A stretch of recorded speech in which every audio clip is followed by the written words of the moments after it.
Welcome to Back on the Ball, our Christmas edition. Our sponsors, Woollands Solicitors and Greenwood Accountants. Well, it's Christmas, Cole. It is indeed. It's a busy time for footballers, isn't it?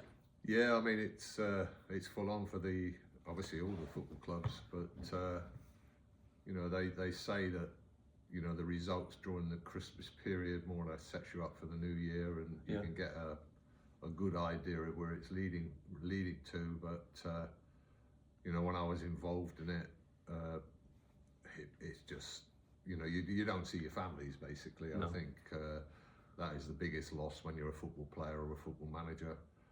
Or involved in football in any way, but as you say, a very, very busy time. A few interesting results leading into it.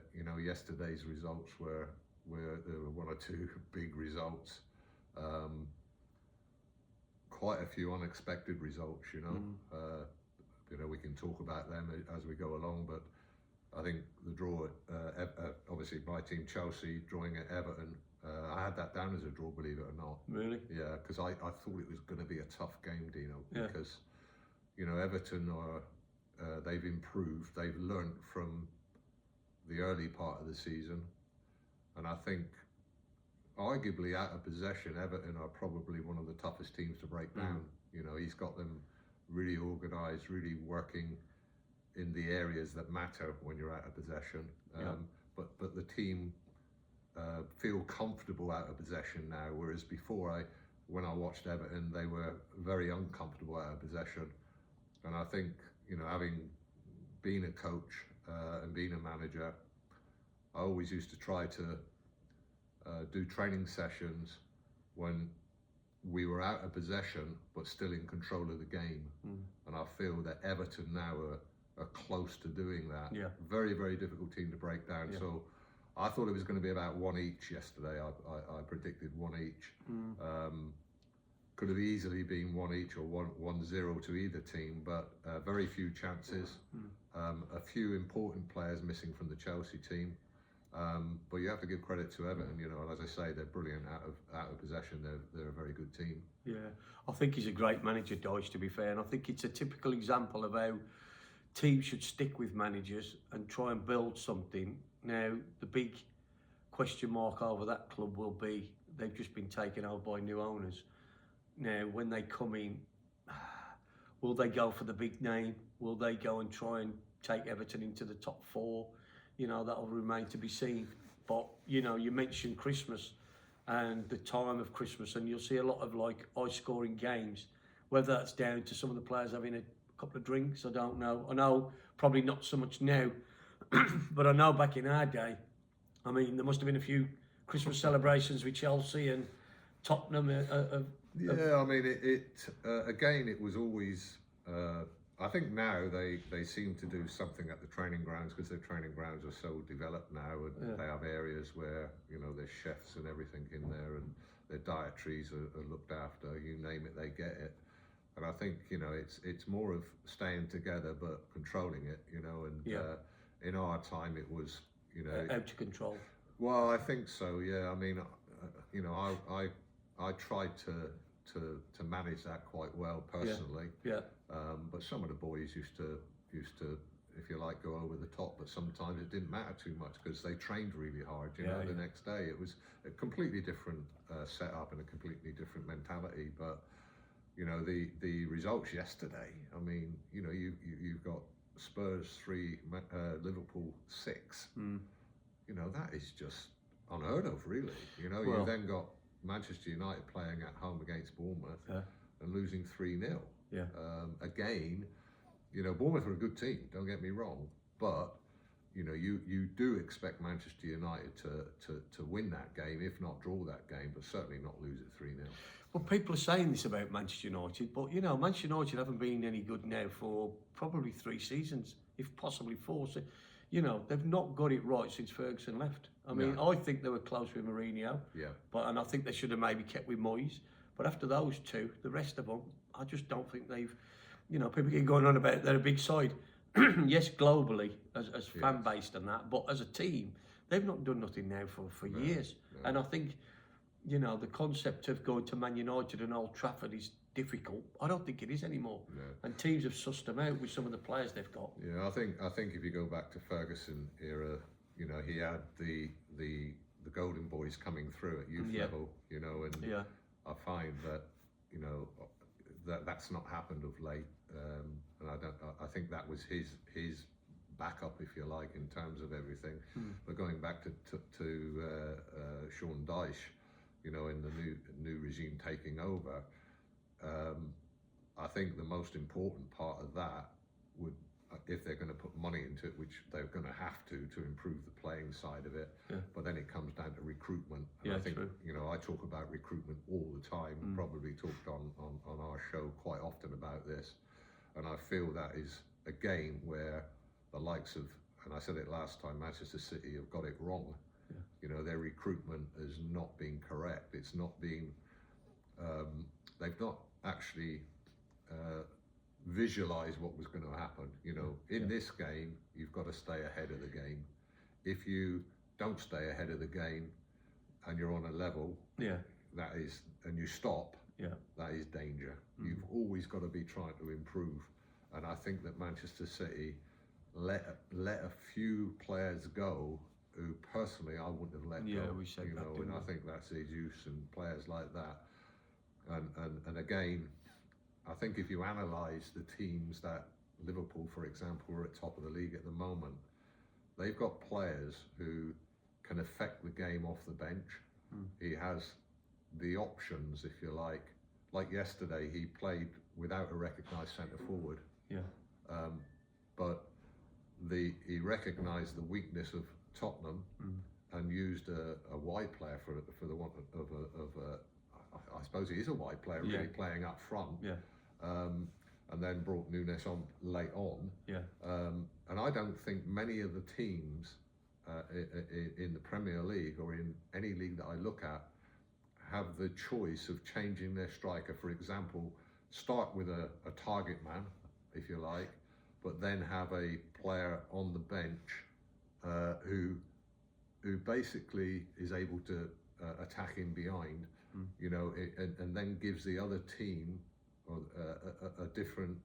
It gives your team a different dimension, really. You know, and I think we talked about Haaland just now before we came on air, and you know, that's all Manchester City have got. They haven't got anyone else, and they had two players who could actually affect the game in a different way and cause other teams different problems.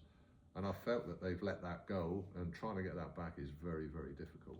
Yeah, I mean, that Jesus is he's doing well the last few weeks, hasn't he? But you know, you talk about I looked at the Man City game on Saturday, and I thought they looked tired, the players. And when you think about it, you know, for a team like that, it's relentless, and they're only human beings. I looked at Grealish; he looked shattered. I looked at, you know, the Haaland, and they just look like, I mean, Haaland's not so bad, he never played in the Euros, did he? No. But, you know, most of those lads, Foden, Grealish, and they're relentless every single week. They don't get a day off. Basically, they probably get about 2 weeks the year off. It's not enough. Well, Grealish didn't play in the Euros, but Grealish, you know, is, I don't think he scored a goal for about a year now. Yeah. I think it keeps coming up in the social media. And, no, why is that? Is that because he's being asked to play a different way? Is he frightened to take players on? You know, because he might lose possession of the ball. You know, and you know what football's like. You know? It's all about confidence, and I just feel that Manchester City over the last 4 to 6 weeks have completely lost their confidence. Not just as individuals, but as a group of players. Now, how you get that back, it's not easy. You know, it's really not easy. But you know, you've got players there who are international players. They're getting paid a hell of a lot of money. You know, they haven't got the pressures that we had when we were playing. You know, we had to play to get a holiday at the end of the year. You know, and to buy a car. You know, these guys ain't got our pressures. You know, but you would have thought that's. I don't know how many captains they got in their team. You see, I'm a great believer in having captains around you. You know, and captains are leaders. And leaders are hard to find, you know, and I'm not sure they've got true leaders in their team, or enough true leaders. Let's put it that way. I don't see anyone really doing that job with Manchester City at the moment. Yeah, I mean, you wouldn't have called that at the beginning of the season. What's going to happen now, would you? And it just proves football can turn on a sixpence. I mean, you know, we haven't mentioned Wolves yet. I mean, look at their result yesterday. Well, Wolves' result was surprising. You know, really surprising. I thought that was would have been another draw, to be quite honest with you. But I think Wolves, a new manager coming in, maybe. I don't know, giving them, I don't know what happened in the background, but sometimes when a new manager comes in, you have a slightly different idea, or you have a change of, I noticed their back three was sort of, was it slightly different yesterday? Yeah, it was. Yeah, He went to like, I think he went 5 at the back, didn't he? Yeah, he did. He got out that Nori didn't play, which to me, I've always said he's a great player. He's got great skills on the ball and that, but defending wise, he's just not. You know, I think he caused a lot of problems. Yeah. I've watched a couple of Wolves games where they've been exploited down the right hand side, the right winger's side. Yeah. And I just felt yesterday they looked a bit more solid. But I've got to say, take Jamie Vardy out of the Leicester team and they look very, very poor. You know, the defence is worse than the Wolves' defence. Yeah, I think, and see, this is what I can't understand either, is that they've also brought in an inexperienced manager. Yeah. You know, Van Nistelrooy, a great player. Yeah. You know, a great player, a big name. Yeah. You know, they've gone for the big name, the great player, and I'm not sure that's the right thing to do. You know, when you're at the bottom, near the bottom of the Premier League or any league.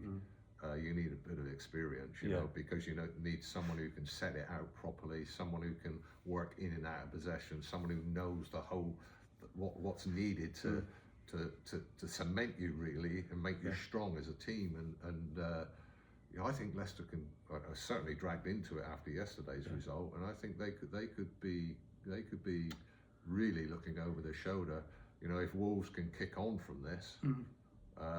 You just don't know what's going to happen. I mean, last week before, we were saying that the bottom three look as if those are the three that are going to go down. But you know, results change things, and things can change, as we've said, in football very, very quickly. Well, I've got to say, his team selection yesterday, I mean, I think 2 of the players definitely wouldn't have got in under Gary O'Neill. No. You know, the 2 goal scorers, which I thought was very brave of him. Now, whether he'd been watching them previously for quite a while and recognised where the weaknesses were, but they just seemed to play with a bit more confidence. But I think they played the right team at the right time. Yeah, I agree. And I think maybe he just gave them a little bit more freedom. You know, maybe, you know, I mean, I've taken over teams, quite a few teams who were bottom of the league, Walsall, for example, when I went in there, you know. Torquay United even, when I came down and they were 3 points adrift at the bottom with 10 games to go. You know, Walsall was similar. And you have to get your players together. You have to give them something different. I gave, for example, Torquay, I felt as if, you know, there wasn't enough care for the players at that time. You know, and when I say care, it's attention to detail on the training field. It's taken away the pressure of being in that position from them by saying, well, no, we're going to play this way, and I'm telling you, this is how we could win the game this way. This is how we win the game. Yeah. And you take that away. It's a mental thing with players sometimes, and then you train them hard. You know, and we're going to be fitter. We're going to be more determined, and we're going to be absolutely spot on in our organisation for every single game. I think when you came in at Torquay, though, you came in as like quite an experienced manager. Whereas, did you take over from Wes? Was Saunders? Yeah, I came down to assist Wes. Yeah. And then Mike Bateson, the chairman at the time, didn't even consult me, actually. Yeah. I came in one day and he said, Wes is not here anymore. Oh, right, okay. Would you take over the job? Yeah. And I said, well, I certainly didn't come down to take Wes Saunders' job. I came down to assist him and to try to help him. And I was taking notes on, you know, the training program, what I felt was needed, and I was going to give that to Wes, you know. And it just went, you know, and then I was in a position, do you want to, we would love you to take over the job, 10 games to go. Yeah. And the rest is history, and thankfully I took it on. Kept them up. And kept them up. Yeah. I mean, I watched Wolves at Ipswich last week, and you know, you see the when the owners start getting stick, then they've got to react in some way. And I think that, like, if he hadn't have been getting the stick that he did off the terraces, he may have kept O'Neill in place. But I'm sure that he must have thought to himself, you know, they're targeting me now. I've got to do something. Yeah, it's difficult. It's really difficult because, you know, you as a manager. I mean, I've got the sack as a manager a few times. I think the first sacking is the hardest to deal with because you look upon it as being total failure. Yeah. Whereas in fact, you know, when I look back, you do everything you can, and I'm sure that Gary O'Neill, knowing him as a player when I worked with him, Gary would have put every single ounce of energy into that job. Yeah, know, of course. And it would have affected his family, and it affects everything, you know. And when I got the sack for the first time as a manager, it was really hard to deal with, to be honest, Dean, you know. And it was a period in my life, the timing of it wasn't great, to be quite honest, you know. So there was other things to deal with, but in particular trying to deal with getting the sack and being looked upon as a failure was very, very difficult to deal with. Yeah, it is. I mean, we're only human at the end of the day.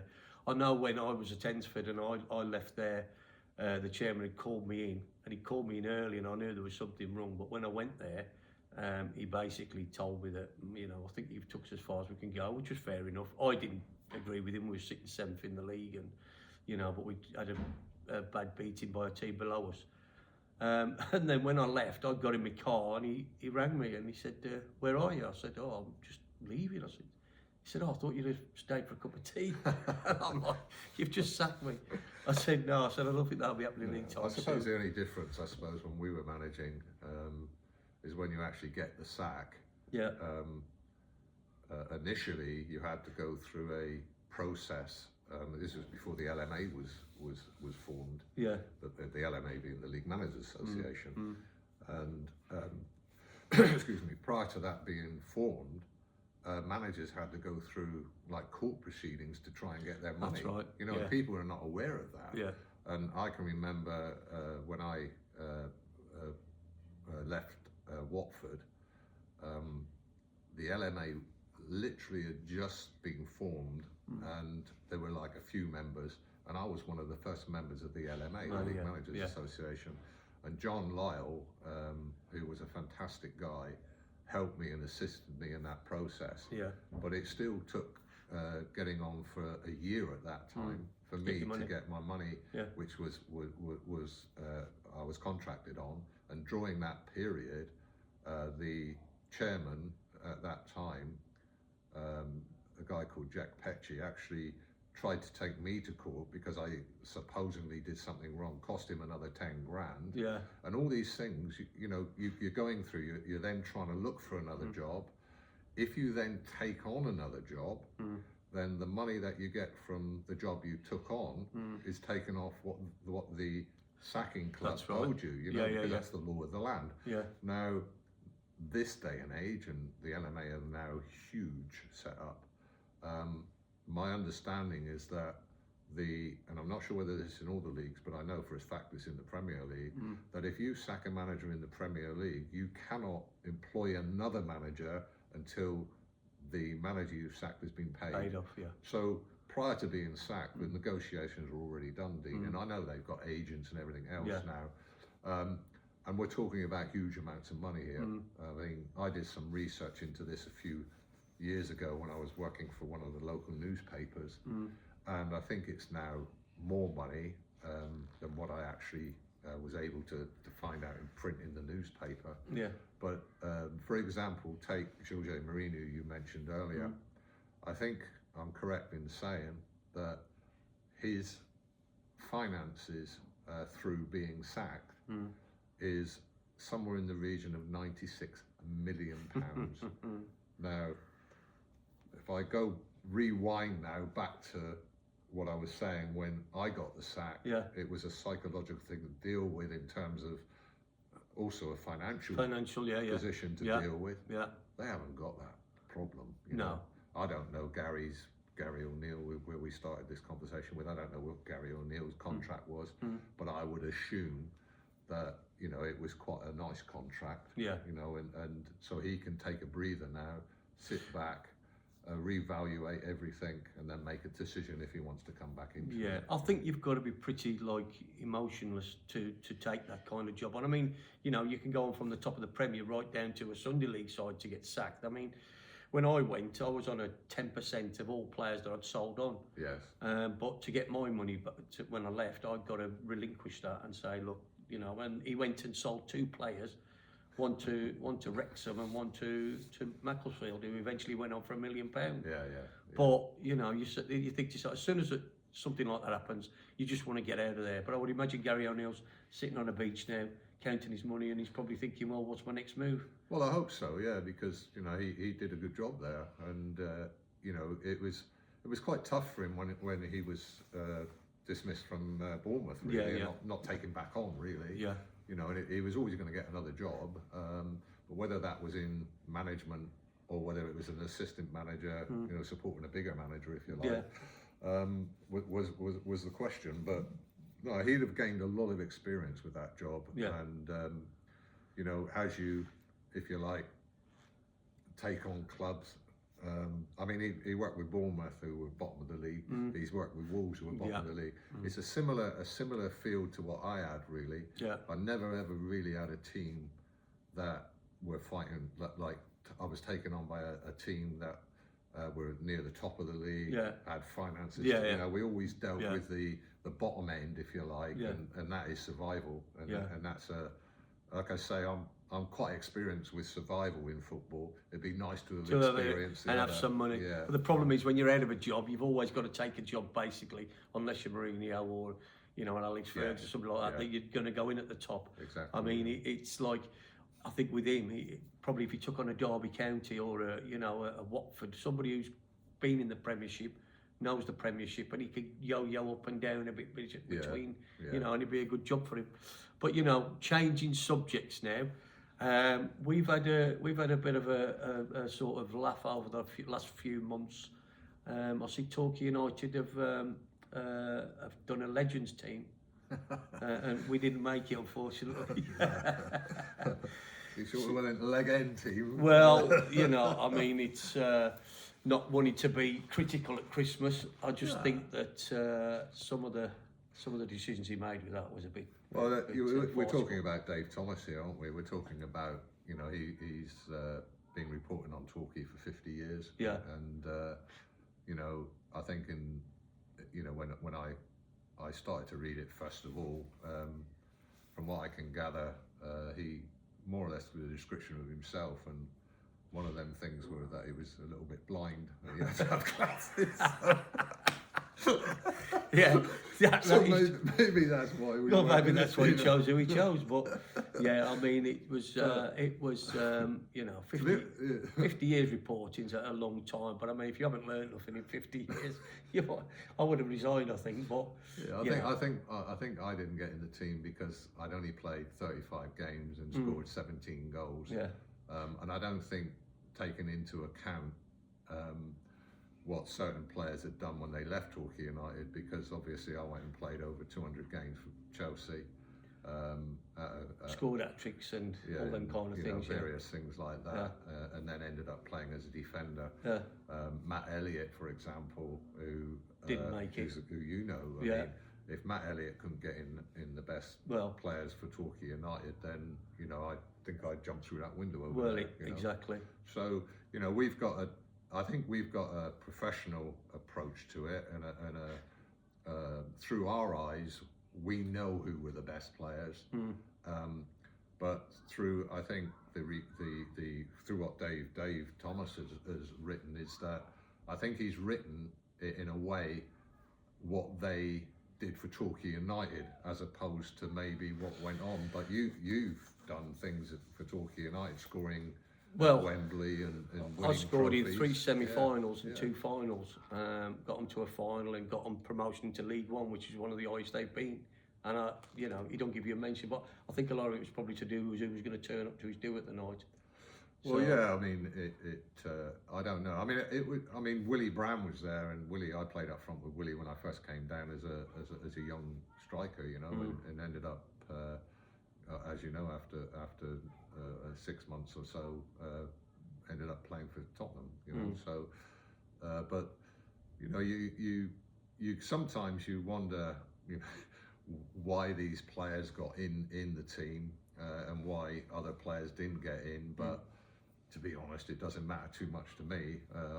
I'm certainly not going to lose any sleep over it. But it is an interesting debate and something that, you know, obviously as can I say is sort of more or less it's someone's opinion. You know, you could have 20 opinions and they'll all be different. But you know, there's players who played for Torquay who have gone on and done really, really well, and some of those players didn't get in the team. But, you know. But I mean, I brought it up because of opinions. You know, we talk about, you know, we've talked about Gary O'Neill and we've talked about, you know, probably Pep Guardiola now, who in some people's opinions, people will say, well, he should get the sack. But should he? I mean, after what he's done there, you could never. But you know, I think also when it comes down to players, I mean, I've played, and I'm sure you have, certainly at the very early stages of my career, I've seen players with far more ability, if you like, than what I had, right? But they've never made it. Yeah, true. You know, so there's certain abilities, and I've got a list of them on.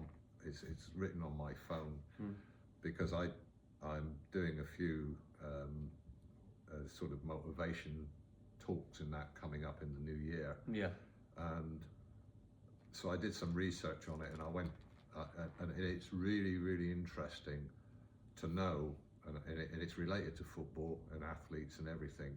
What is needed to become a top athlete, for example, or a top footballer, and it's not just ability. Ability's there, and you've got to have a certain amount of ability, but ability alone will not make you a footballer. Exactly. Well, you know? We know this. We've seen it a million times. I mean, it's funny. I was having a conversation with a lad just before the weekend, and he was talking about his son, and he was going on about, you know, he's 11, and he said, oh, he's done this. And I'm saying, listen, I said, he hasn't discovered women, beer and smoking. I said they're the first three things, you know. Peer pressure, all these peer pressures. I mean, it's different now because they probably are a bit more disciplined than what, you know, the kids we grew up with. But to be a professional footballer, I don't think people realise, even playing at like League One, League Two, it's so difficult because the rejection that you take, and it follows you sort of makeup when you get into an older age as well. Because rejection is part of everyday life. I mean, even in training, if you was the worst player training, the lads would be giving you a load of stick, you know. And if you were out the team, you wouldn't be part of the group. And it's just, I think mentality is probably 70% part of a footballer's makeup. Yeah, I agree. I mean, like I said earlier, the number of players that I played with when I was an apprentice, and then early stages of my professional contracts. Yeah. Some of those players were very gifted players. Yeah. But they didn't have what I had, and that was a determination. Yeah, I call it an inner steel, inner steel to really push yourself to the limit. Yeah. Train hard, give it everything you've got. Yeah. Sometimes be big enough to say no, I'm not doing that. Yeah. And I always had that in my makeup. You know, I've never been frightened in any situation to say, no, I don't want to do that. Yeah. You know, if the boys wanted to go out and have a drink, and I didn't want to drink, then I'd be the driver. Yeah. You know, and I've always done that throughout my life. You know, playing cards, for example, another thing that I don't know if it goes on now, but on the bus on the way to the game or coming back or whatever, playing cards. You know, and they'd be playing for their wages. What I was thinking, like at that time was. This day and age was nothing, but that time was a lot of money to me. And I said, no, I'm not playing. And they said, well, could you make up the hand? And I said, well, can make up playing cards, but you play for 100 quid. When I play with 10 shillings at that time, you know, which is 50p today, but 10 shillings was a lot of money to me then. You know, but I had different responsibilities at a younger age. You know, I got married fairly young. And had a mortgage and things like that. So the early stages of my life, I believe, helped me in my football career because I had responsibilities and I had to manage those responsibilities. Yeah, but at times as well, I think you've got like a laid-back persona as well. Whereas myself, I thought that like I never got the. I know when I made my debut in the now Championship, and I came on for Shrewsbury against Cardiff at Ninian Park, and I got in the clear with just the keeper to beat from about 13, 14 yards, and I've missed the target. Yeah. And I went home that weekend, and I just couldn't get out the house. I was analysing the game, and I was going over and You're over. still doing it now. Well, yeah. It sticks in your mind. It sticks in your mind, yeah, it does, because it makes you think to yourself, you know, what, but I don't think that's good for your mental health, and that's why I always, you know what I've always been like during my career. I used to like going out and having a drink because I could forget about it. I could forget about what was going on, whether I was under any pressure, whether I'd missed a chance, and that was my way of coping with. And unfortunately, with the 11 of my teammates that I had, they were all in the same situation. So we got a bit of a reputation for doing drinking, but I know it was down to a lot of probably insecurities, really. Yeah, I mean, I basically I was when match day came around,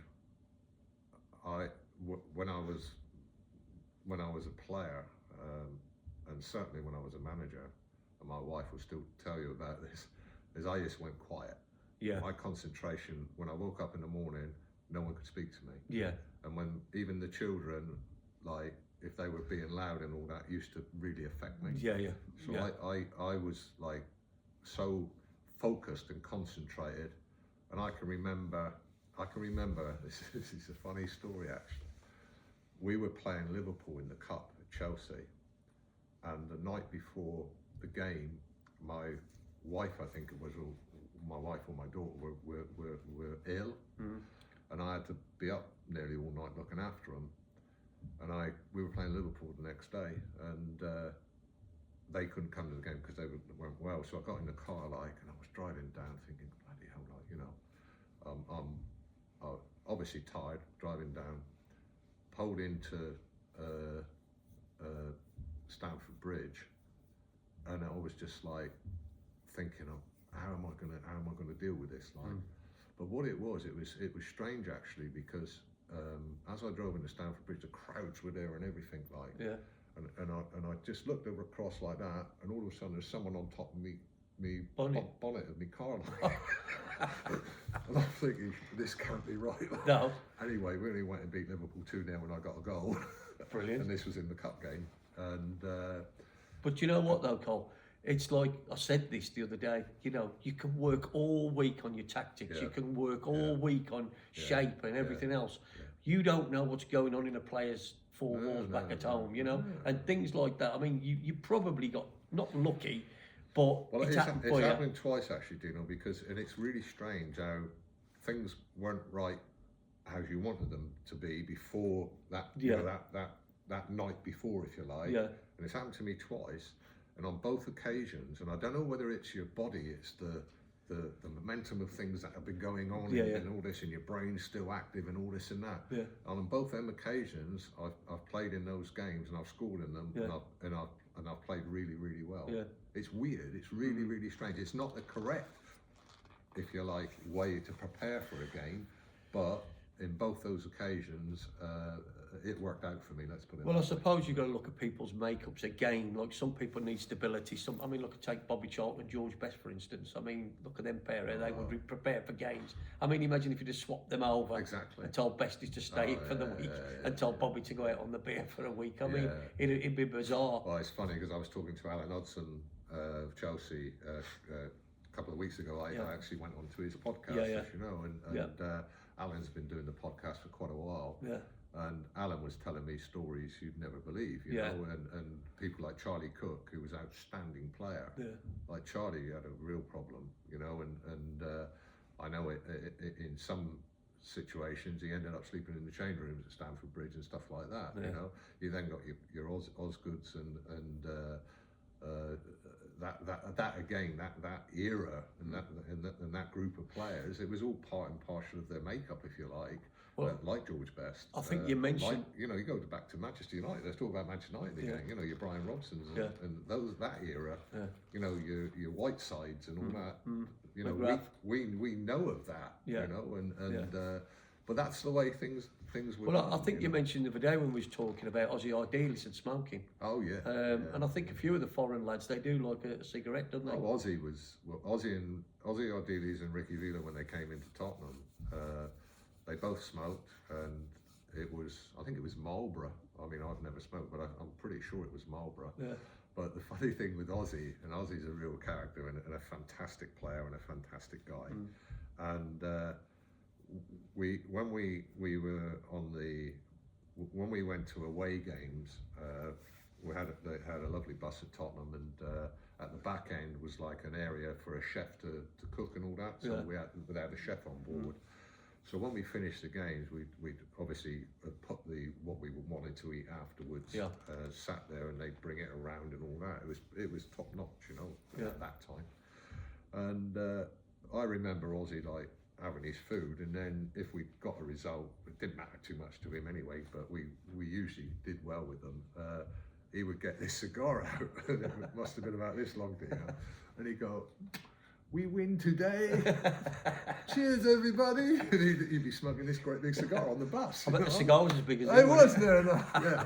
But that was it. That was him as a person, as a character, and it didn't affect him. And what a player! What a player! Yeah, I know. I mean, he was a good trainer. Yeah. When the ball was there. Yeah. Without the ball, forget it. So he'd struggle in today's game, do you reckon, or would he? No chance, mate. He was such a good player. I mean, him and with Hoddle and him together. Yeah. Wow. Aussie had this ability to. He was the first player, I think, apart from Hoddle, really, who was able to find space to get the ball off the back four or the back three, whatever, but back four usually when we played. But then be able to, in advanced areas, as a centre forward, when someone gives you the ball when you're making a run, you need it at the right pace, the right angle. He had that ability to give you the ball how you wanted it, so you could shoot first time. He was amazing. Absolute brilliant. He was amazing that '78 World Cup, wasn't he? But going on to Tottenham now, funnily enough, yesterday they get beat 6-3. Tottenham over the years, they've always had this defensive soft belly, haven't they? They've never.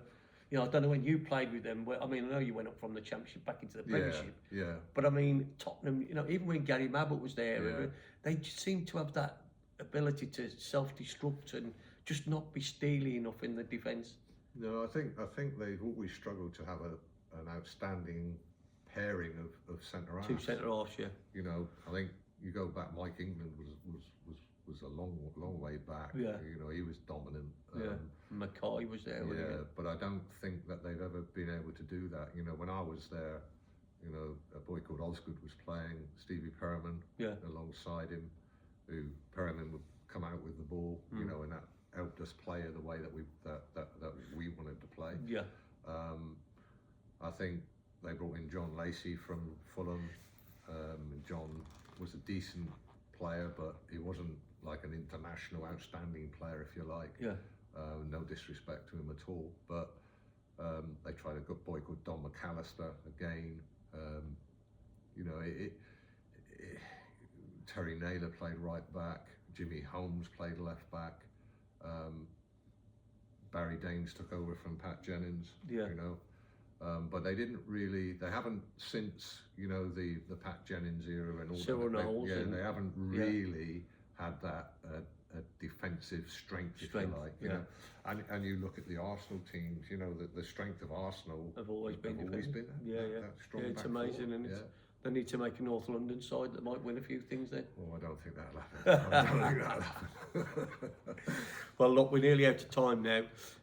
It's been nearly a year. We've been doing this just over a year now, Colin, and I think next year we've made plans. We're in the lovely Livermead Cliff Hotel, as you can see. Yeah, and we must say thank you to the Livermead Cliff Hotel. Yeah. It's a hotel that we both use. I mean, I come here very often with my wife, and sometimes when the weather's right, because it's beautiful views, but sometimes it's nice to come when the weather's not so good and you sit there and watch the storms. Yeah. So if anyone's ever down here around this area, please come and visit the Livermead Cliff Hotel, because it's fabulous, and the coffee and biscuits are the best in the bay.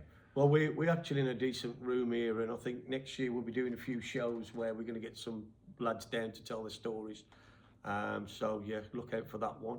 And again, we'd love to thank our sponsors, Woolen Solicitors and Greenwood Accountants. And we'd like to wish everybody a Merry Christmas and hopefully a prosperous New Year. Thank you. Thank you. Merry Christmas to everyone, prosperous and also a very healthy New Year to everyone. Thanks for watching. Thank you.